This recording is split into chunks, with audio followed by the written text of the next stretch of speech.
Have you been feeling low or anxious recently?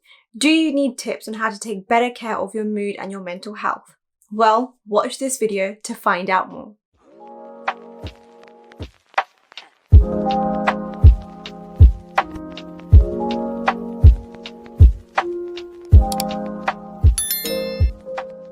Hi my love bugs, welcome back to my YouTube channel. My name is Ruby Dow. I'm an author of 5 books of poetry, prose and bite-sized self-help. My most recent book, Between Us, is going to be available down below from the captions. Please make sure that you pre-order it. I write about all things mental health, self-care, self-love, relationships, love, heartbreak, moving on, and so much more. So a lot of you really enjoyed my previous video on self-care tips. So I filmed this video, I think it was like during lockdown last year. And so many of you said that you really benefited from this video and you'd love to watch a part 2.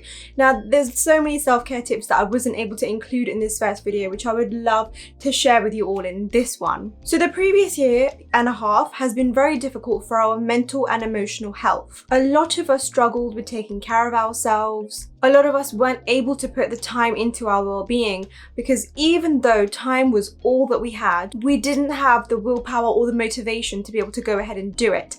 We felt defeated. And I know how a lot of you feel because I felt like that for much of lockdown myself. I felt like I didn't have the willpower to be able to take better care of myself. I felt like I didn't know what I was doing with my life mostly during lockdown. And even though there was so much time to be able to take care of myself, to go exercise, to go do this, go do that, I just didn't have the energy or the motivation to do it. But now that we're going back into a new sense of normal, where a lot of us are returning to jobs, a lot of us are, things are opening up and we're able to step out a lot more, I thought let me create this video and talk about different self-care tips for your mental health. So let's get into it, shall we? Number 1. Develop a healthy social life. If lockdown has taught us anything, it's that we need to value the relationships that nourish and enhance our mental health. This means cutting off anyone who's not bettering your life in any way. Anyone who's toxic for your health or diminishes your happiness, and anyone who's not there for you, and instead surrounding yourself with people who love you, who care about you, and who bring you immense joy and happiness. Surround yourself with fun, loving, and caring people who can improve your mood in a great way. Research has found that healthy friendships and family relationships can do so much to nourish your mental and emotional health. And these relationships can be really helpful and supportive in encouraging us to face whatever battles that life throws our way. Number 2. Talk about how you feel. Spending time with your family and friends is great. You get the chance to go out, you get the chance to have a good time. You're able to escape from your problems for a while. You're able to get away from all that negativity and enjoy yourself. However, when you go back home, those same monsters are facing you. Those same issues that you keep running away from are facing you until you're able to, sit down and face them. It's like when you spend time with your family and friends, you're in this great high, but the moment that you get back home, you're probably lower than you were feeling before you met them. This is why you need to learn to be comfortable in talking about how you feel. Support bubbles can be a great escape from your problems, but they can also be such a good solace as well. Finding people who will be able to give you honest advice, listen to your problems, suggestions, or just give you an ear that hears out what you have to say can be so encouraging and so helpful. It can do so much to feel like the weight off your shoulders has been lifted. And after you talk to those very people that really care about you and are here to listen to you, when you go home, you don't just feel like you've had a massive high, you also feel so much more relaxed and comfortable. So this time around, when you go home, you won't feel lonely, you'll feel understood and you'll feel loved. Number 3, spend time with yourself.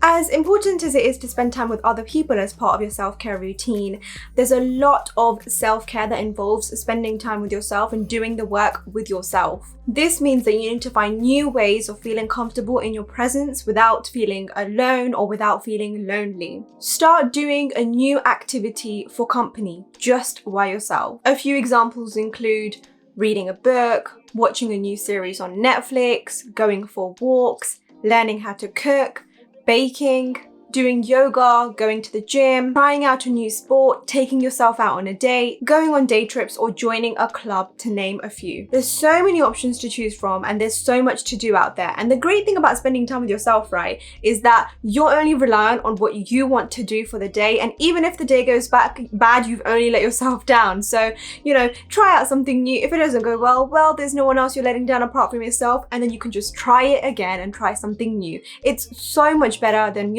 going out with other people and not knowing how to react, not knowing whether or not they're going to like the activity that you want to do. You're literally joining an activity, you're gonna go and do it, and you're gonna be able to see whether or not you like it. You can literally choose the craziest activity and just go for it. And if it turns out badly, it's okay. Number 4, stop setting high expectations for yourself. I know that the sentence, "You're going through a pandemic, just go easy on yourself," is like a song that's been ringing through your ears so much this past year that it almost sounds very, very meaningless, but it's true. Stop being hard on yourself. This year has been so hard on so many people. So many of us have lost loved ones. So many of us have lost careers, jobs, relationships, moved countries. So many of us have lost out financially, emotionally, mentally. There have been an innumerable amount of failures in this previous year. Broken hearts, broken relationships, broken marriages, broken families, to such an extent that we can collectively take responsibility for this and tell ourselves that it's okay. It doesn't matter if you failed. It doesn't matter if you lost out on friends, relationship, love, marriage, or career. It doesn't matter that you didn't get that particular job. What matters is your mental health. What matters is that you love yourself no matter who stays and who leaves. What matters is that you create a safe space for yourself where you can live, breathe, and just enjoy comfortably. Stop setting yourself up for failure by setting unrealistic standards for yourself, and start telling your mind that it's okay. It's okay to take baby steps. It's okay to take life as it comes. It's okay to take no steps at all. Start telling yourself that it's okay to just be still. Number 5. Include humor in your life. Oh my god, okay, so this one has done so much for me. I feel like we don't speak enough about what humor and comedy can do for our mental health. It can do so much. Comedy movies, comedy shows, skits, stand-up comedy, joke books, they can do so much to lift your mood. Literally, humor can enhance your well-being and mental health. So many mental health magazines, journals, and websites emphasize that laughter is a medicine for your mental health. It strengthens your immune system, boosts your mood, diminishes pain, and protects you from the damaging effects of stress. Research has found that laughter helps you stay mentally healthy. More than just a respite from sadness and pain, laughter gives you the courage and strength to find a new sense of meaning and hope. Even in the most difficult situations, a laugh or simply just a smile can do wonders for you, and it can go a really long way. So what are you waiting for? Find the next comedy movie and let yourself laugh your stress away. Thank you so much for watching this video. There's so many other self-care tips that I could mention for your mental health. There's so many things that I could talk about, but I wanted to limit it to just these 5 so that you get a lot of invaluable information in a short space. If you do want me to make a part 2, please let me know in the comments below and I will make sure that I make a part 2.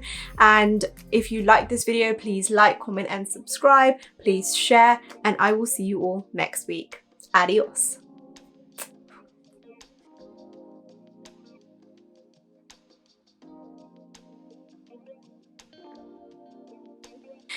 Thank you so much for watching this video. There's so many more other